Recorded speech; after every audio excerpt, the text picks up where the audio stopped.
So, it's finally over. We've just finished Emperor of Death and just finished shooting Gatry's first season as the Doctor. So, we've just done 8 episodes. They were Space Babies, The Devil's Called, Boom, 73 Yards, Dot and Bubble, Rogue, the Legend of Ruby Sunday, and obviously The Emperor of Death. This evening, I've been joined by my very own Doctor Who companion, my lovely daughter Chloe. We've been watching this season of Doctor Who together. So, Chloe, before we get into the episodes, what did you actually think about being able to watch the episodes at midnight on BBC iPlayer? I mean, I'm always a night owl anyway, so it was fine. And it's, for some reason, it seemed a bit more enjoyable being able to watch it that late, didn't it? Yeah. Although you always almost fell asleep anyway. I'm getting old now. And that's the point. That's what we're doing with this review. Doctor Who says it is a family show, so you're going to get the opinion of a 12-year-old and a 39-year-old. We're going to go right back 8 weeks ago, Chloe, to the first episode, Space Babies. So this is when the Doctor and Ruby landed on the spaceship, which was controlled by actual little babies. And then there's the story of that snot monster that the Doctor saved. This episode was okay to me for a beginning, but the only problem was I didn't like the CGI of the babies' faces. It was a bit off-putting. Yeah, it was like uncanny vibes. It was a very uncanny vibe. Also, you predicted the episode in the first 5 minutes, didn't you? Yeah, well, I got it off the name Space Babies, and it's like Space Babies. I'm guessing the ship is going to be run by babies, and then you were like, no, I don't think that.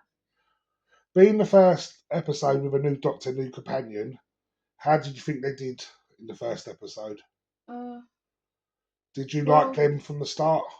yeah, I think they were always gonna be quite good at first, and then as I watched more episodes, I was like, this guy's actually a pretty good doctor, and I Yeah, thought, or whoever Ruby was, I forgot her name, good companion. exactly. So, moving on to the next episode, The Devil's Called. Now, it was a bit weird having a musical in Doctor Who, weren't it? So, it was a Yeah, bit of a strange episode to try and get I into. didn't expect the sing song at the end there when everyone started singing. But did you enjoy the episode overall, even though it wasn't a very Doctor Who vibe? Uh, I mean, it was a good episode, but I don't think I liked it that much since, yeah, it didn't feel exactly like Doctor Who much.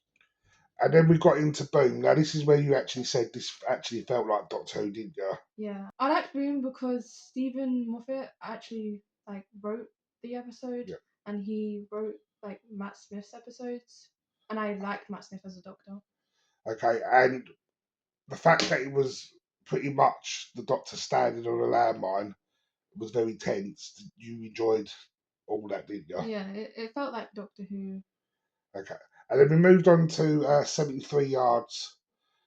This was a very Ruby heavy episode, so Yeah, we didn't hardly see the there Doctor. was only like 1 or 2 minutes of screen time Yeah. for Doctor. Yeah. And we later found out this was actually the first episode that the Doctor and Ruby filmed together. Uh, it was the very first shooting day for everyone, really, which for being a fourth episode was quite good because they built up their character, but it still felt like they were very much together. Um, I liked the episode as a whole, but felt like it didn't fit in to the Doctor Who story, obviously, until Emperor's death, and then we actually see how it linked in to the series overall. Then moving on to Dot and Bubble. Now, with this one, did you understand and did you think they hit well for your age group about it showing how racist people can be? I mean, yeah, it was like until the very end when it was kind of how like the like main character of that episode was like didn't want to listen to the Doctor Yeah. because I mean the Doctor was black. Uh, but So going on my perspective as a 39-year-old, I picked up on clues throughout the episode. Everyone was white in I the mean, town. oh yeah, Everyone was and also entitled. she didn't really want to listen to him at Yeah. the start, and it was like even though when she was in danger, she was still very picky about listening on him later and in the episode too. But I was just wondering, as a 12-year-old, did you get those throughout the episode, or was it till you not realised what was happening at I the end that you then realised what was happening I throughout? realized at the end when she was like not listening at all, even when the Doctor was like "Oh, I could save you if you just join me," and she was like, "No." On to Rogue. Now, for me, Rogue's character I really enjoyed. Obviously, the Doctor there I really enjoyed, but I didn't really. It felt too fast. One minute he meets Rogue, and the next minute he seemed like he'd fallen in love. So it felt like a very fast-paced episode, and there wasn't much of a build-up to that story. How did you feel about that?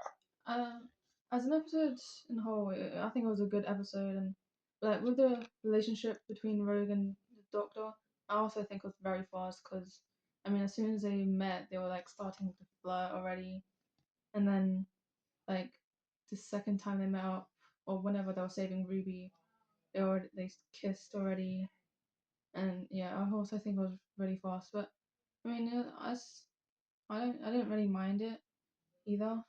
I still think it was a good episode. And again, bringing your age into things, seeing a relationship blossom between two men, did that actually bother you, or because we're in the society we're in now, are you used to seeing stuff like that at your age?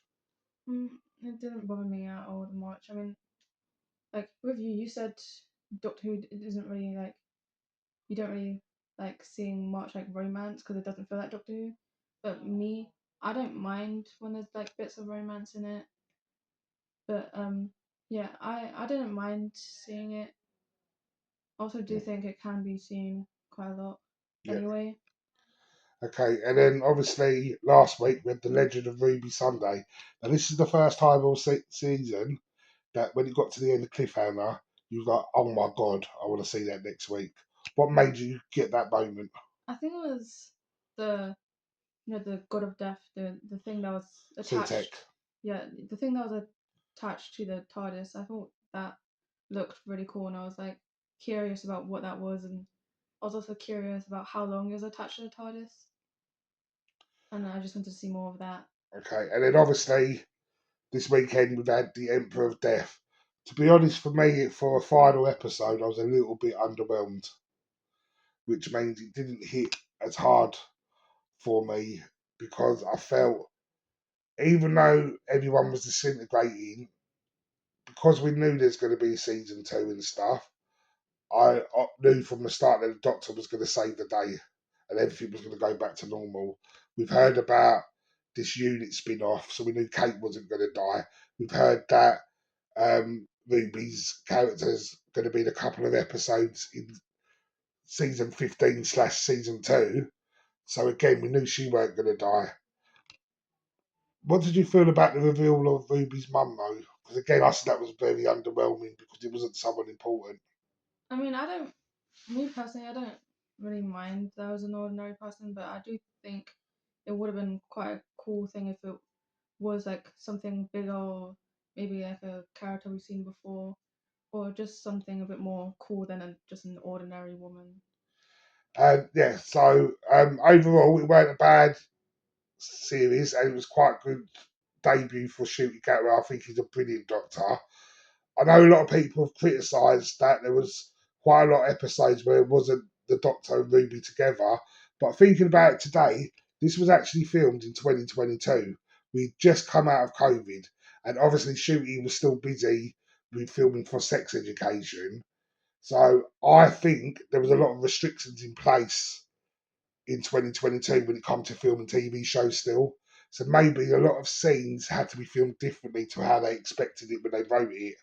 So I can actually see why there might have been a bit more of a disconnect between Ruby and the Doctor because we didn't get to see their companionship grow because we only got told about adventures that they'd been on. We hadn't seen it, and maybe that had something to do with the COVID restrictions.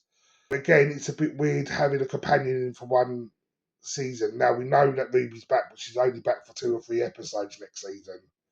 So we didn't have a chance to see their relationship grow, and in a way, it's sort of been taken away full time. But what did you think of both their characters for this season? I think they're really good in like the Doctor Who story. Like the Doctor, Drew Gatwick as the Doctor is like a good decision because I think he's plays very well as the Doctor. I think Ruby as a companion, I think her actor was actually really good as a companion too. I liked her character. as a companion. I mean, I was a bit bummed out when I found out that she won't be the companion in season 2, but I'm also glad that she will be back in a couple episodes. All right, you agree with that as well, Tig? Before we go, time to rate the episodes. Agree that Boom was our favourite and Space Baby was our least. Yeah. Well, thank you for joining me for the season review. And if you're available, I'd like to do this again this time next year. And thanks for watching along. Remember, hit that subscribe, like, share, follow, and all that rubbish. And let us know in the comments what your least favourite to favourite episode was. See you in the next one.